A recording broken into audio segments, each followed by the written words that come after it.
Our club's always been a forum for visionaries, public figures, and decision makers to command attention to the issues of our time and inform the most relevant, compelling, and challenging conversations. Here we offer first-person access to dynamic political, business, and public personality.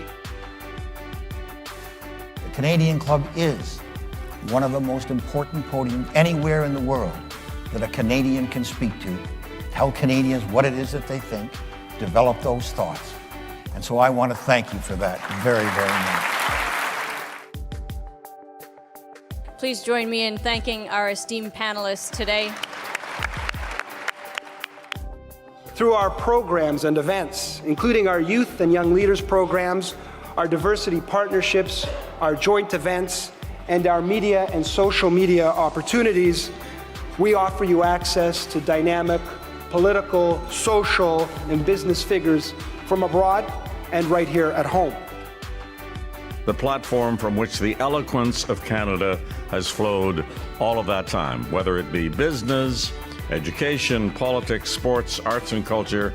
If someone wants to say something to Canadians about this country and about the future of this country, this is the venue you choose.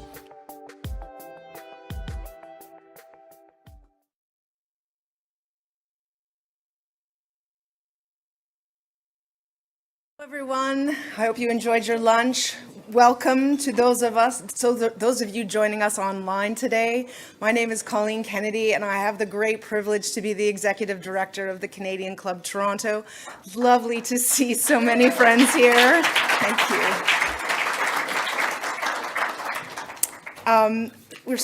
I hope you enjoyed. Our impressive lineup of club events would not be possible without the support of our sponsors. Today's event is generously sponsored by BMO, and we're very appreciative of the support. Thank you, BMO. I'd like to thank our season sponsor, the Canadian Banking Association, and our official airline sponsor, Air Canada, for their ongoing support of our season. We're also proud to partner with Canada's Forest Trust Corporation in a significant environmental initiative, fostering sustainable forestry practices and connecting Canadians more closely with nature.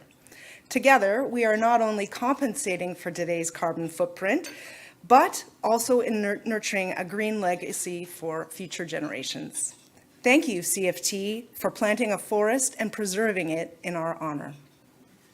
Canadian Club Toronto regularly invites young leaders and students to our events. We have a table here today generously sponsored by CAP. Thank you for joining us. We hope for some good questions from you today. If anyone else has questions, we have Q&A cards on the tables. Our staff will pick them up if you have them and get them to Vipul later for the Q&A session. And for those of you online, please hit the Submit a Question button that's there on your screen, and we'll get the questions also incorporated into the conversation. One little sad thing that I hope maybe you guys can help me with, but there's going to be an emergency alert at 12:55 today. If you turn off your phone, it won't go.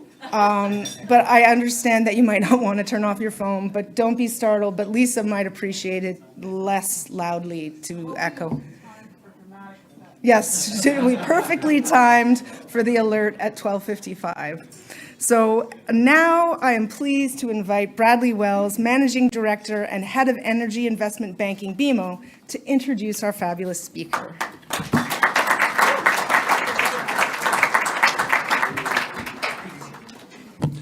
Thank you, Amanda. Energy has been a pillar of the Canadian economy for many years, and access to reliable, affordable, and responsibly produced energy is critical as the world transitions to net zero and manages an increasingly complex and risky geopolitical backdrop. BMO has a long history supporting the energy sector, and we remain committed to doing so today. Oil and natural gas are going to be an important part of the global energy system for many years to come. And Canada is ideally suited to be a leading producer. Realizing on that opportunity is going to require meeting both the energy and economic needs of today and doing what it takes to build a low-carbon economy now and into the future. The Canadian Association of Petroleum Producers, CAP, and its member companies are focused on doing just that, which is why we are pleased to be working with them and why I'm honored to introduce our guest speaker today. Lisa Baiton has been the President and Chief Executive Officer of Canada's Upstream Oil and Natural Gas Industry Association since May 2022. As the head of CAP, she is overseeing the strategic realignment of CAP's priorities and advocacy efforts.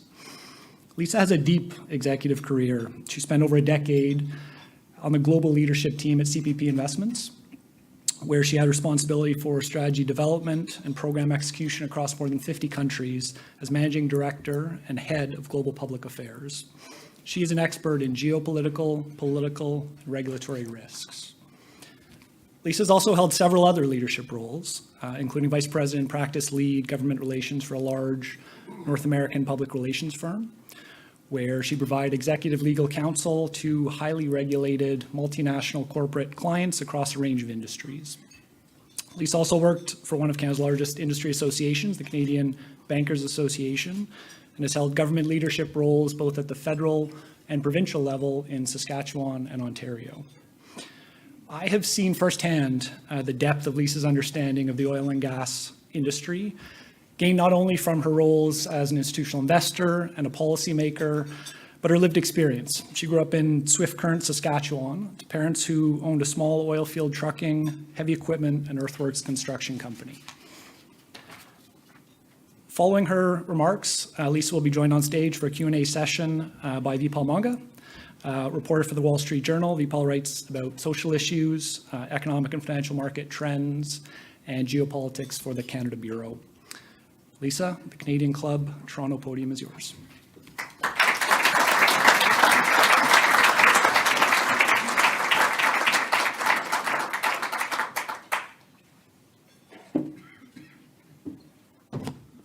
So good afternoon, and thanks to Colleen and the Canadian Club of Toronto, as well as Brad from BMO for hosting this important discussion on Canada's energy future at such a pivotal moment of our country.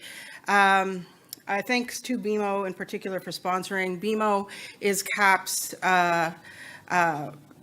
co-partner. We do an annual investor forum here in Toronto, and I think somebody said the Canadian Bankers Association was also a sponsor, and I cut my teeth 25 years at the CBA under Ray Proddy. So,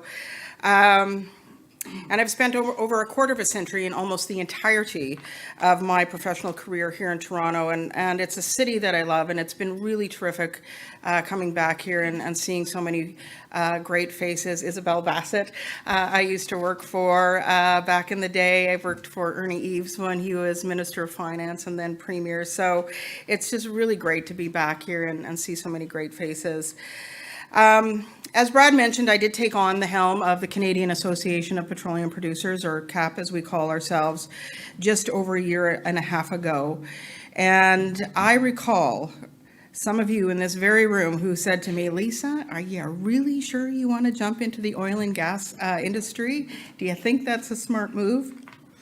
But for sure, I took over the helm of Canada's largest oil and gas industry association at a time of great uncertainty, probably the most uncertainty in our industry's history, and continuing transition. Russia had just begun its invasion of Ukraine.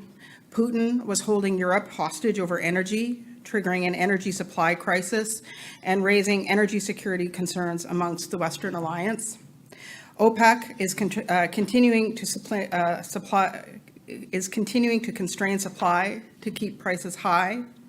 Industrial nationalism has been a growing feature of the energy transition strategies across the G7, with the USA launching a landmark piece of legislation that had every country around the globe paying attention, with the US Inflation Reduction Act.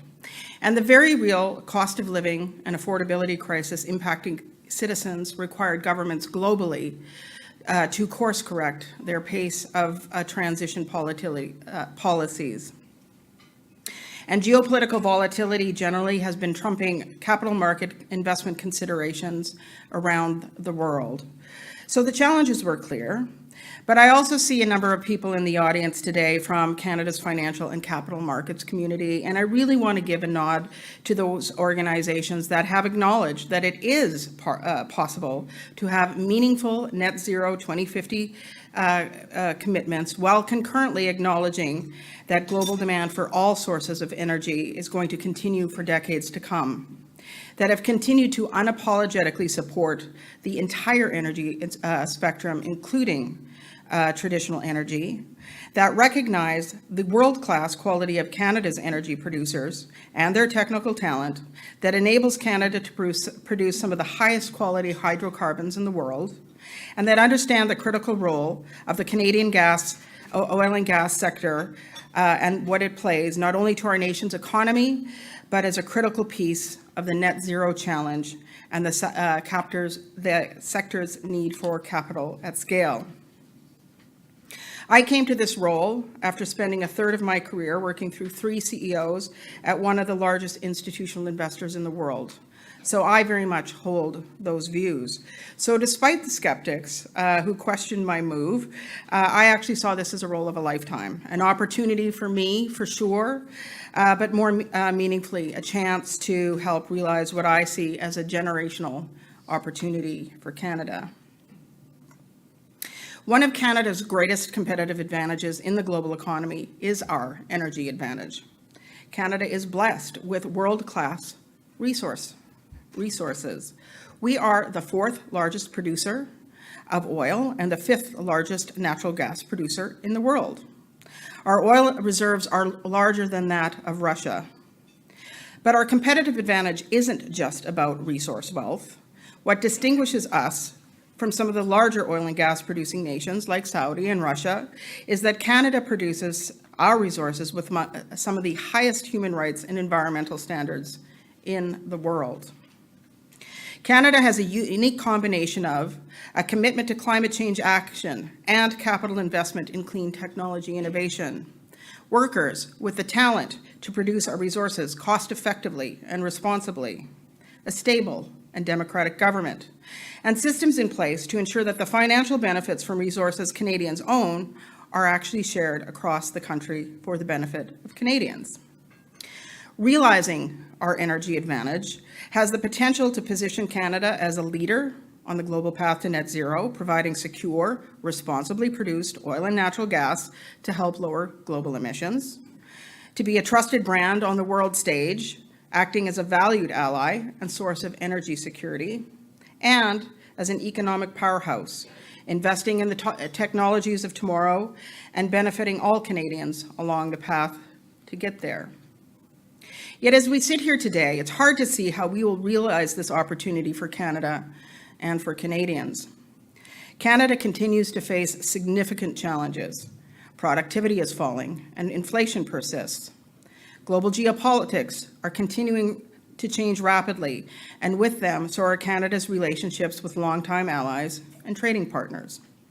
Canada, like other G7 countries, is struggling to find a path to net zero against the realities of a growing global energy demand, global security, and affordability implications for individual citizens. I would argue that the greatest barrier to Canada seizing our energy advantage opportunity is today's uncompetitive and complex regulatory and policy environment. It's in a policy environment that sees Canada languishing in an ever more competitive global economy. It does not acknowledge the critical importance of the Canadian oil and gas sector to our economy or to our Western allies. Dramatically timed for effect. Sound the alarm.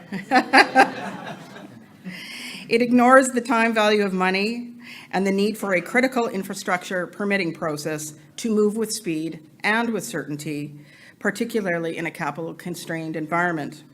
And it takes a punitive approach to regulation when its biggest competitor next door, the US, is using market-based incentives to drive investment and create jobs. The cumulative effect is that Canada is failing to attract the very large-scale capital investment Canada needs in its push towards a lower emission, sustainable, and prosperous economy. I have worked for over a third of my career for one of the top 10 global funds, and I know with certainty that capital is global, it's agile, and it's mobile.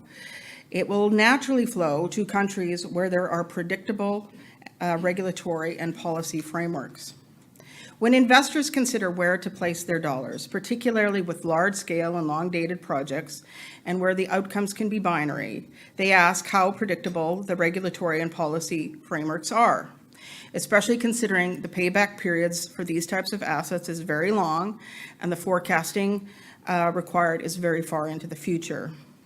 When investors see regulatory uncertainty and risk, that can impede the cost of capital. And eventually, the cost of capital can be prohibitive. And this is an issue for Canada. Yet to be clear, we're not the only country struggling with these issues, but what sets Canada apart in addressing them is our energy advantage. We do have a unique combination that is not easily replicated, and a combination that, if unleashed, can pull us and our economy through the decades ahead. Namely, our ability to lower global emissions and position Canada as a leader in climate action, to enhance national security for our allies by supporting their energy security, and while doing so, unleash an economic engine to drive Canadian prosperity. So let me take a minute to talk about each of these three dimensions separately. The first key dimension of Canada's energy advantage is how well positioned Canada's oil and natural gas industry is to address emissions and to position our country as a global climate change leader. The global energy transition, or the path to net zero, is a decades-long challenge.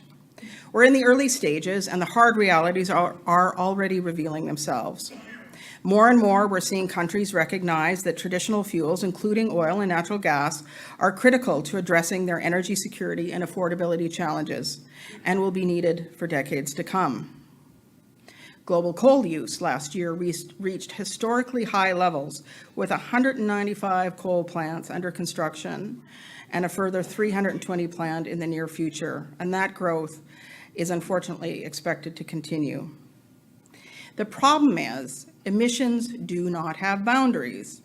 To meet the global climate change challenge, we must find ways to drive down global GHG emissions lower. And this is where Canada can make an outsized contribution to help curb the growth of coal, not just by myopically focusing on our own domestic usage, but by helping larger countries wean off their coal use. Canadian producers are working successfully to drive down emissions, and that's because the Canadian upstream oil and gas producers are, you may be surprised to know this, are the nation's leaders in clean tech investment. Over the past decade, the Canadian upstream oil and gas sector has been able to grow total production from the conventional sector by 21%, while carbon dioxide equivalent emissions went down by 24%. Our natural gas production grew by 35%, while lowering carbon dioxide equivalent emissions by 22% and methane emissions by 38%. Canada's offshore industry produces the lowest emissions-intensive oil in the world. And the largest oil sands companies have joined forces through the Pathways Alliance to deliver a credible plan to get to net zero emissions by 2050, with interim targets along the way. Canadian producers are proving that you can grow production and concurrently lower emissions. It is possible. Let me just take a minute to talk about liquefied natural gas, or LNG. A review by the global consultancy Wood Mackenzie found that Canadian LNG exports to Asia could reduce net global emissions by 188 million tons of CO2 equivalent per year. That is the equivalent of removing all of Canada's 41 million cars from the road. The global LNG market is growing. Shell's 2023 LNG outlook is forecasting LNG demand will outpace LNG supply out to 2040. This is because countries around the world are turning to natural gas for both energy security and to transition away from coal to lower their emissions. Germany has rapidly expanded its LNG import capacity, building 3 LNG import facilities in under than 2 years. Japan and Singapore have adopted strategic gas storage reserves, and the EU, which declared natural gas as a green fuel late last year, has mandated minimum gas storage levels to protect the bloc from global supply disruptions. Canada's first major LNG export facility, LNG Canada, is set for completion in 2025, and there's 3 others progressing through approvals and investment decision phases. There are others under consideration. And those projects are critical to putting Canada on the map as an LNG supplier to the world. The LNG opportunity for Canada is here and now. We can build an entirely new export industry for liquefied natural gas and bring all those jobs and billions of dollars of investment to Canada for Canadians while lowering global emissions, because it's simply the right thing to do. But there is also an addressable oil and natural gas market for decades to come. Canada's choice is to export our lower emission oil and natural gas and create wealth for this country to further our social and environmental priorities, or have another supplier do it. Full stop. That's our choice. I'll now turn to the second key dimension of Canada's energy advantage, and that is energy security. And this is one that gets me fired up. Rising energy securities concerns in the aftermath of Russia's invasion of Ukraine has led to a realignment of equally important climate change, energy security, economic, and affordability priorities across the G7. It has been a wake-up call that countries cannot be naive about where our energy comes from. You cannot have national security without energy security. You can't have continental security without energy security. And there's Matthias. Hi, Matthias.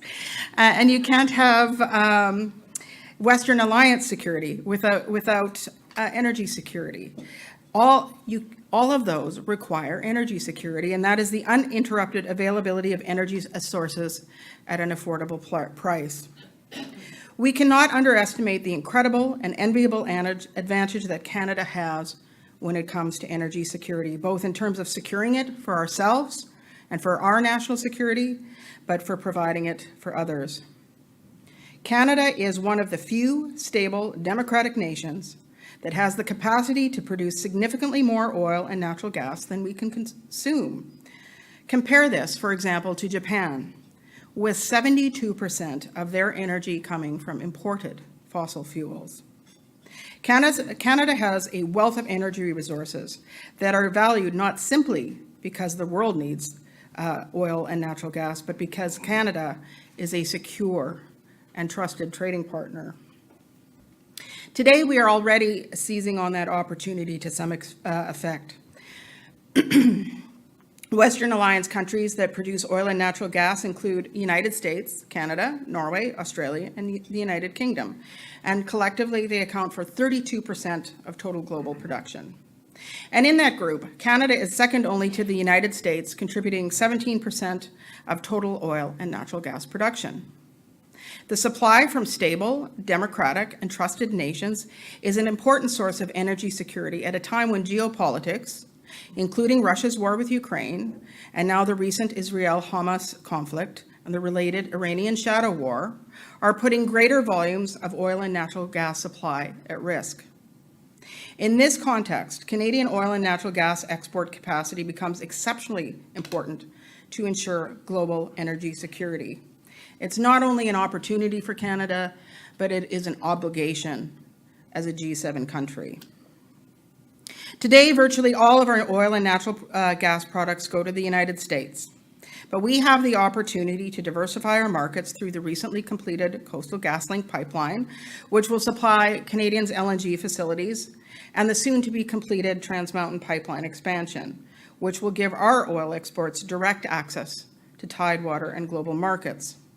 Countries such as Japan, Korea, and Malaysia are already invested in our upstream and LNG export industry with the goal of making Canadian gas a key part of their energy mix. Seizing this opportunity has the potential to help Canada claim a powerful voice on the world stage and also to act in lockstep with one of our longest and most valuable trading partners, the United States. Canada's emerging LNG industry, paired with the United States' world-leading position in LNG export, which, by the way, should have been ours 10 years ago, means that North America is poised to be the most dominant energy bilateral in the world. We can no longer be naive about where our energy comes from. We simply cannot take it for granted that it will remain available and affordable. And during this period of geopolitical change and volatility, we must position Canada as part of the solution, as a trusted ally and a partner to the benefit of our allies, to every single Canadian. Finally, the third dimension is realizing our energy advantage can help Canada address the economic headwinds we face here at home. It is not an exaggeration to say that the Canadian oil and gas industry is an economic powerhouse for this country, and its importance should not be taken for granted.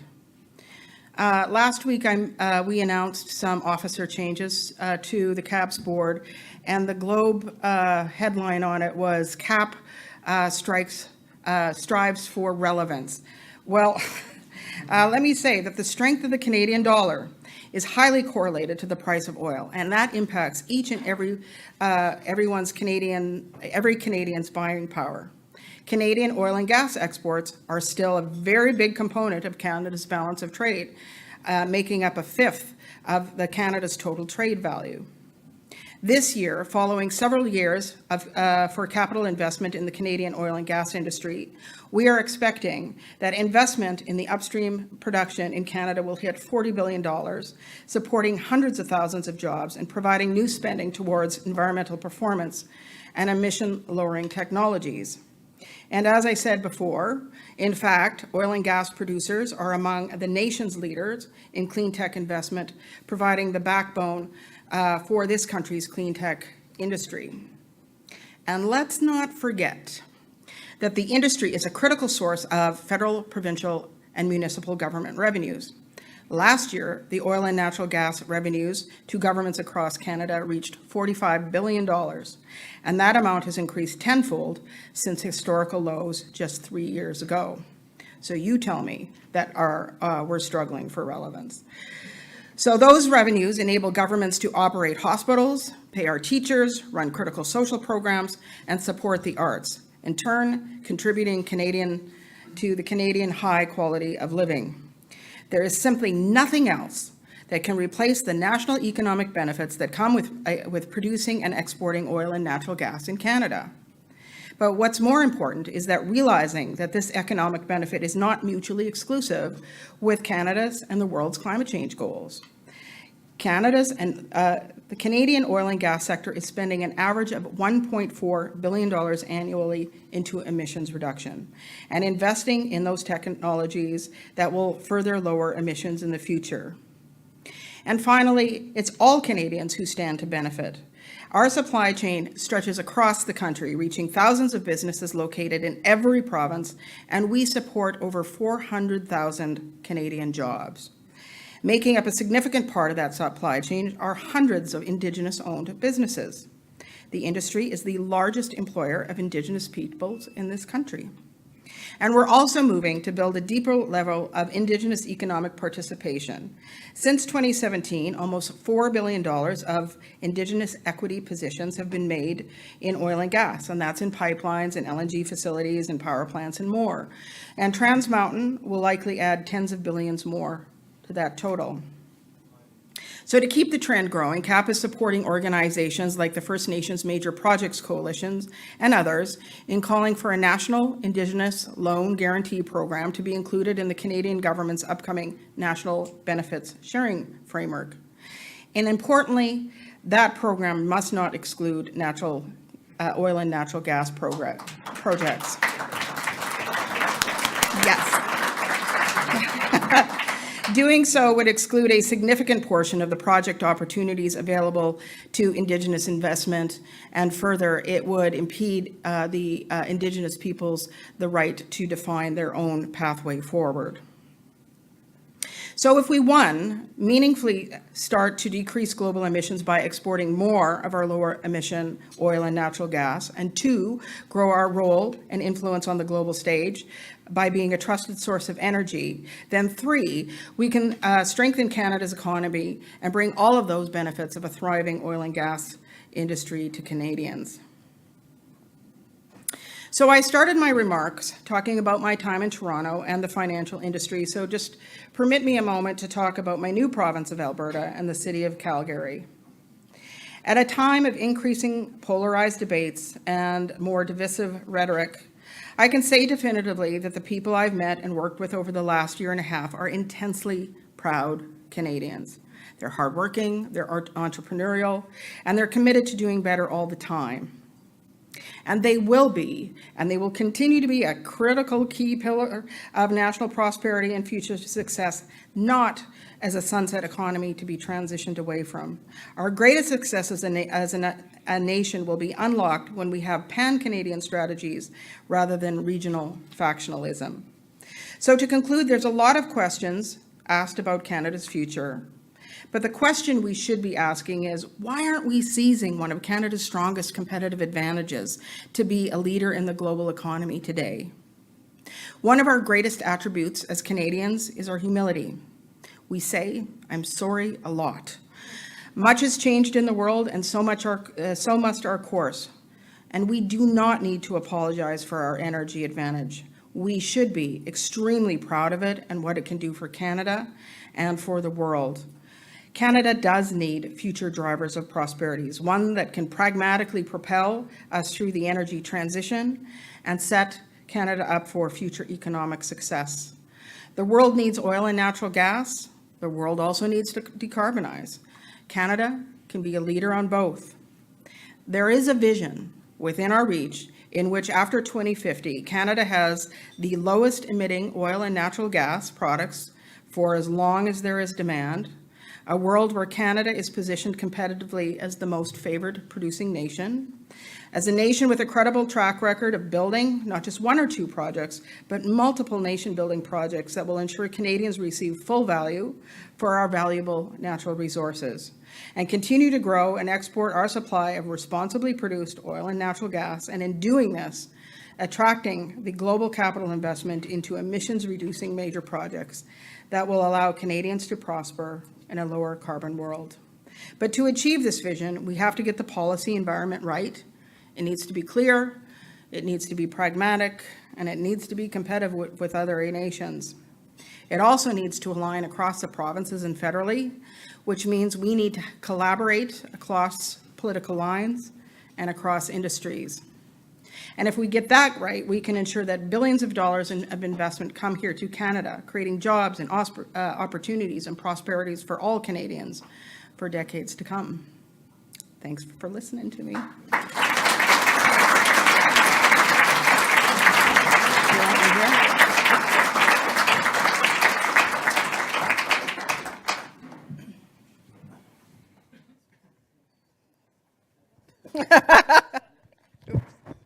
That was a little loud, sorry. People who know me know I'm loud. Well, thanks, everyone. I'd like to thank the Canadian Club for the invite. What a fascinating time to be talking to you about this.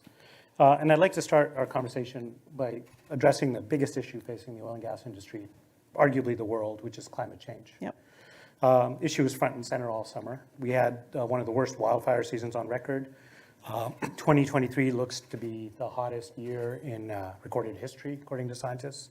And the UN recently said that the world's biggest oil-producing countries, including Canada, will miss their emissions reduction targets because oil and gas production is increasing in those countries. Can oil and gas producers reduce emissions without cutting production? Yes. I think, as I outlined in my speech, that as I indicated, our sector is the largest spender on clean tech in the country. They're proactively investing in GHG emissions reduction technologies. There's a full suite of tools in the toolbox. There's CCUS, there's electrification, there's methane abatement, and we have proven over the last decade that we can meaningfully reduce GHG emissions while increasing production at the same time. In respect to meeting targets, I think there's been a greater awakening across the Western Alliance that there needs to be a better realignment across equally important climate change, energy security or national security, economic and affordability considerations. So if our goal is net zero by 2050, that should be our goal, and we shouldn't get twisted in a pretzel if we're not making interim targets. There are very real consequences that need to be considered, and particularly in a very volatile geopolitical global construct, and these things need to be thought about pragmatically. So I can tell you definitively, my members are absolutely committed to driving GHG emissions down. But there's other pieces of the puzzle that have to come together for even more to be done, and that is is policy certainty, it's investor certainty, it's those combined need to be competitive. You know, our largest neighbor next door, the USA, launched a $500 billion all-you-can-eat buffet of incentive carrots, market incentives. They're not picking winners and losers, and so it's very frustrating to be in Canada where we don't operate in recognition of the time value of money, and we've been talking about incentives now for CCUS for 2 years, and we're still talking about it.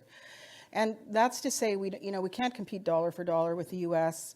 And a $500 billion buffet of carrots, but we can compete with right-sized investments for our country, where we have a chance of having major CCUS and other LNG projects come to fruition. And we can also change our permitting process that moves with speed and with certainty, and prove that we can get projects built. I was chatting with Brad from BMO over lunch, and we're just talking about the fact that, again, having spent a third of my career at CPP Investments, the goal was to have a race to have all global capital try to beat down your door and place investments. And the reality is global capital is not right now putting a bet on Canada. You mentioned carbon capture, and there's been a lot of focus on carbon capture as a way of reducing emissions. Does it work, at least at the scale necessary, to make a dent in emissions? There was an environmental think tank in September said carbon capture is too expensive and difficult to deploy. And then the International Energy Agency said recently that carbon capture and storage will remove 0.5 gigatons of carbon dioxide globally by 2050, which is roughly equivalent to only 2% of total emissions from combustion activities. Doesn't sound like a lot. Do you think this technology can be brought to scale at a cost that makes sense? I think so, but we have to get in the game. It's taken billions of dollars and hundreds of projects to achieve results, and there's much more that we can do. The next phase, for sure, is going to be more difficult to achieve for a lot of the reasons I've already articulated. But Canada is a leader in carbon capture. We have the 30 commercial scale CCUS projects on the globe, 5 are in Canada, and that's a big deal. And that's something we should be really working hard to leverage and build out, and have Canada be the global thought leader on CCUS, and export our thought leadership to the world, and have that alpha come back to Canada for the benefit of Canadians, like the U.S. is doing. I would say, is it having an effect of those 5 Canadian ones? They have stored the equivalent of 9.4 million cars, or 44 million tons of CO2. So yes, it's having an effect. And we have 24 carbon projects in the queue in Canada, just waiting for the right things to get things started. You mentioned subsidies and what the U.S. is doing in terms of the IRA. In Canada, the Canadian government says it won't increase tax credits. They already say that their carbon capture credits are robust enough, as they say. And the Pathways Alliance has argued that it will miss deadlines for slashing emissions without more government support. What's your reaction to critics who say the industry is profitable enough to develop this technology without taxpayer subsidies? I would say that when it comes to projects of national interest, it is not, it is appropriate to ask for governments and industry to come to the table to ensure that they actually get built, and so that everybody has skin in the game, and so that those projects can get built with the time value of money in consideration, and to get them up and running, and for the benefit of Canadians. Now, this current Trudeau administration is expected to release an emissions cap legislation by the end of the year, I guess in time for the COP28. What do you expect to see out of this legislation? If you want the honest truth, I hope it doesn't come forward. It's unnecessary. We already have a very complex, competitive, and cumbersome regulatory environment that is impacting capital flows to Canada and to our industry and to the next phase of our industry and GHG emissions technologies, and adding yet another pancake on top of a stack of pancakes really won't help things. It'll just make us more competitive. I could argue that one might make the case that all of these pancakes are actually meant not to assist, but are meant to fast track the obliteration of our industry. But I would also say it's not unnecessary. I just outlined some of the stats over the last 10 years on what the industry is already doing. They're committed to doing it. It's a competitive differentiator to do it. And they're doing it without a cap. So I don't think we need another pancake on the stack. The government's flagging, I think, a 40% reduction from 2005 levels. That's the number I've seen floated around. Do you think that's achievable? I think we're working with, we're trying to come to the table with federal and provincial governments in a very collaborative way, going, you know, if the end goal is 2050, what actually needs to happen to get there? And one of the conversations we've been having is it's really easy to come up with random dates and random targets and put them on one high-emitting industry, ours, and not talk about any of the other high-emitting industries at all and say you must achieve this by such date. But, you know, there has to be a recognition that, you know, one, we have a very regionally diverse country, and the Canadian oil and gas industry is also equally very diverse. It is from coast to coast. It's offshore, it's onshore, and it also requires, you know, I've talked about the toolkit. The producers have already electrified a lot of their production. There's CCUS, there's methane. There's more we can do, but in the case of electrification, you know, we can't do that alone. We've gone to governments and we've showed them the grid coast to coast, where the grid exists, what the capacity of the grid is, what's already been electrified, how much more the grid can take. And oh, by the way, here's the production up here, and there isn't a transmission line within 500 kilometers of the production. So that's not a conversation. If you want us to electrify, great. You know, we're already doing it where there's a grid and where there's capacity. But then that's a conversation for utilities to green their grids and or to build more capacity and more transmission lines. Now, one of the arguments I've heard out of Ottawa is that the industry has said for a long time it can boost productivity and cut emissions. And the cap is simply a way of just holding the industry's feet to the fire, basically forcing it to meet that goal. How do you respond to that kind of tactic out of Ottawa? Well, again, I'll just say we have proven we can increase production and take the carbon out. And we've done that in the absence of having our feet held to our fire, to the fire. And again, we in Canada, we can really get caught up into the weeds, and we just need to look above the parapet and see what other countries are doing, particularly the ones right next door to us, and be competitive. And even look at some of the lessons over the last year post-Russia, Ukraine, and what the EU is doing. Last fall, a year ago, we were told by our publicly was told there is no case for LNG in Canada. Germany, I'm sitting with an official from Germany here today. In the last 2 years, they have built 3 LNG import facilities because they are worried about their energy security and their national security, and they need to transition off Russian supply. And so we need to have we just need to pull up, and we have to look at the competitive landscape. We have to really be honest about how global capital works. And we also have to look at the geopolitical elements that are at play that are very real, and they all have to be considered in equal consideration. And that might mean an interim target isn't appropriate anymore, even if we are all working collectively towards 2050.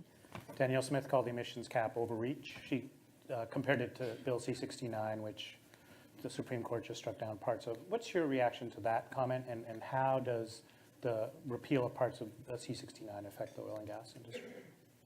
Well, in terms of the Supreme Court of Canada's decision on the Impact Assessment Act, or Bill C-69, CAP was a formal intervener in that process, and we were not only pleased with the outcome, we were pleased that the Supreme Court, in their reference decision, referenced arguments from our intervention. So I do think it is an opportunity to reset policy in the country. But I would say we really need to remain vigilant. And in terms of that reset, we need to be looking above the parapet. We have to look at other countries. What are they doing? And, again, the LNG import facility example in Germany. When I was at CP Investments, I started in 2010. We were so excited that Canada was going to own the LNG opportunity. And we saw that investment capital seep to other parts of the globe. 7 years ago, the U.S. was nowhere on LNG exports. Now they're the largest LNG exporter in the world, and all of Canada's LNG has to go through the U.S., and we sell it at a discount to get it to markets globally. That should have been Canada. And we're at that moment in time now where we have that opportunity with CCUS, and to at least try to get a fair share of the LNG opportunity for ourselves. And yet, we just can't seem to get out of our own way here as Canadians. It's frustrating. Do we have time for questions? We have some questions from here. Yeah, I'll do one. So, question from the audience. Oil and gas industries get a negative reputation amongst the broader population. Where do you think the industry has gone wrong in marketing or publicizing itself?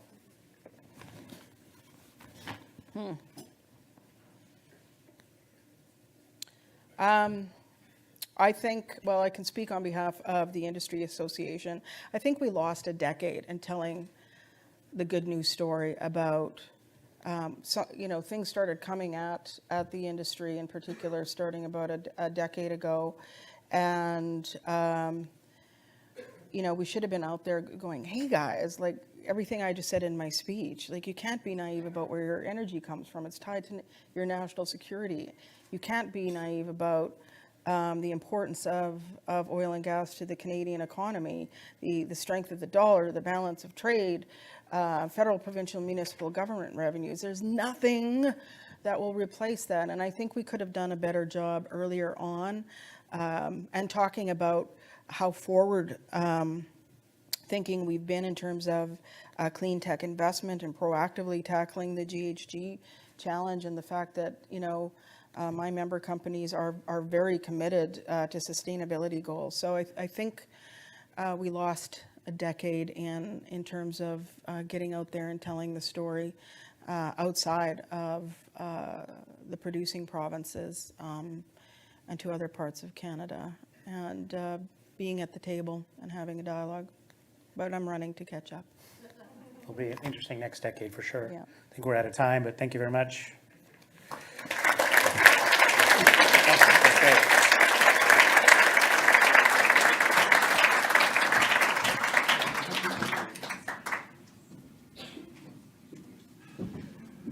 Lisa, on behalf of the Canadian Club Toronto, I want to sincerely thank you for such a passionate and enlightening speech. Canada's oil and gas industry is regularly in the news, but many of us are unaware of the profound impact that CAP's member companies make to our country. We appreciate the clear and compassionate way you position oil and natural gas sector as vital to growth and prosperity nationally and globally. We admire the way you use your lived experience to tell a compelling story. We wish you continued success in your leadership role, and thank you for sharing your story with us today. Vipal, thank you for joining us as well, but for your expert and moderation and keen questions. I know it wasn't easy. Members and guests, before we conclude, I want to invite you to one of our next events. On Monday, December 4th, we host Mr. Guy Cormier, the President and CEO of Desjardins. And on December 15th, we will welcome the Governor of the Bank of Canada, Mr. Tiff Macklem, to our podium. So we hope to see you there. Let me conclude by thanking our AV supplier, VPC Live, and for its excellent support of our events. And of course, once again, thank you to BMO for your sponsorship support. Thank you, everyone. Thank you, Lisa and Cap. It was a wonderful day, and we hope you have a great one the rest of the day. Thanks.